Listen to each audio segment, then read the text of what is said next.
Deplaning. At the far end of baggage claim, in their pastel shirts and navy blue blazers, they look so longingly in my direction, jiggling those hopeful block letter signs. Hernandez, Patel, Moore. I want to go to one and say, yes, I am Mrs. Moore. Then turn and walk with him into a new life. Yes, I want to say, to everything. Hyatt Regency poolside? Yes, praise the Lord. Oh, thank you. These bags seem to put on pounds with each new time zone. Am I attending the conference? Yes, I'm giving the keynote on my life with elephants. Yes, amazing what they have to say in tonal regions beneath our ear. Expressions of love for which we have no name. I never made out the actual words, but they spoke with subterranean patience. I learned to sleep standing on the savannah, rocked by a long, slow chorus of grass-scented breath. Yes, I can see the traffic is terrible this way. I don't mind at all if you take the back road. And do tell me about your summer with the bears.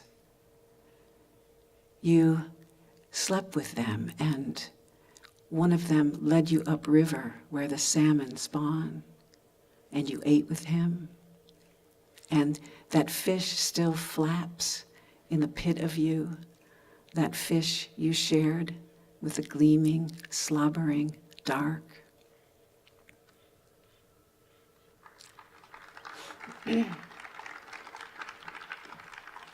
I'm tempted, but okay. I should have brought my hat. So, juvenile hall. I teach at juvenile hall, which will become obvious. Giovanni is not in poetry class today. He's in lockup, chants my wayward Greek chorus, and for a moment he's conjured up out of the hole, standing there in his orange sweats, all 6.5 feet, 17 years of him, cockeyed grin, incandescent globe of hair, hands dangling like shoes tossed over a telephone wire.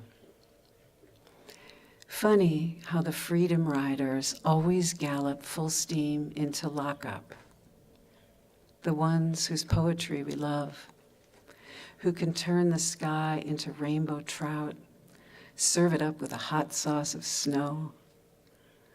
Funny how his presence seems more like wind than a room with no window or mattress.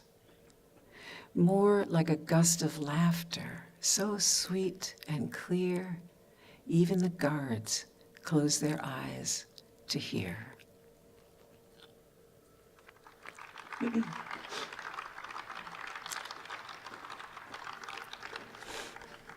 Undertow.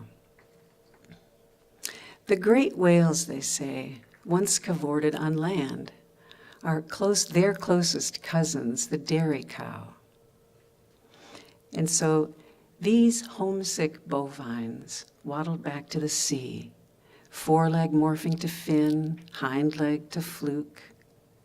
And so this is the story of a sea creature, wrapped in her own warmth, and about how her heart grew to the size of a small cathedral, so that when she sang, the notes became round and traveled in rings.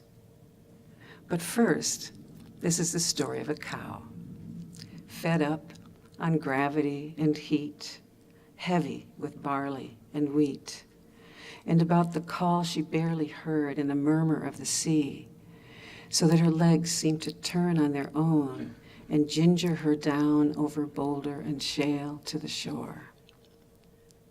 For a few glory days, she cooled her hooves in the shallows and nibbled on seaweed, but the call insisted from deeper down and away, so that one day she strode into the breakers, great head lifted up, huge nostrils drinking in air. And then the ocean floor fell out from under her, and she drifted down in a slow motion paddle, buoyed by something strange yet familiar, thick, echoing, tasting of salt.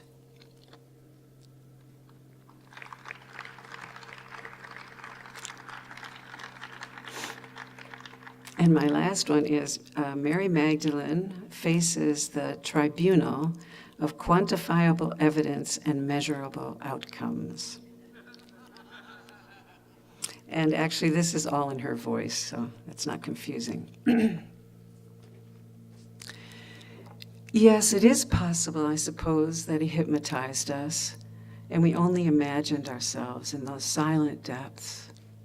That he tricked our minds into peace, our bodies into ease, created the illusion that we were whole. And perhaps it only felt as if we were loved with abandon.